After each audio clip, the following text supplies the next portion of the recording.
Today we are going to talk about fibroids and its implications in gynecology and also in infertility. First of all, what are fibroids? Fibroids are nothing but muscular tumor which is arising from the uterine wall in between up to the fundus up to the cervix. But what are the types? Usually they are subserous, submucous or intramural. How it impacts the infertility and the life of a woman? Generally it arises in the reproductive age group aging from 21 to 35 or even up to 45. But when it is coming, how it impacts? It's mainly because of the estrogen it is arising. So whenever the estrogen excess is there, the fibroids grow. So during adolescent age group, if they are having high excessive estrogen amount, then the fibroids are growing. During the reproductive age group, again the fibroids will grow. During pregnancy, as the pregnancy increases, the fibroids also increase, and after the delivery the fibroids shrink.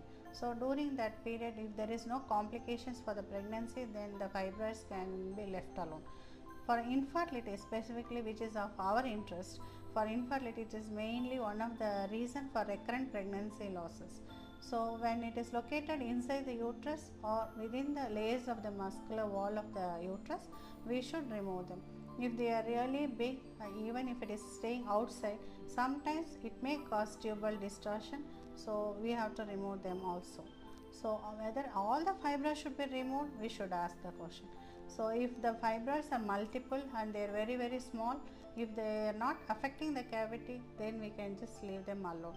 If really they are causing hindrance to the tubal patency or in the uterine implantation, we have to think of removing them.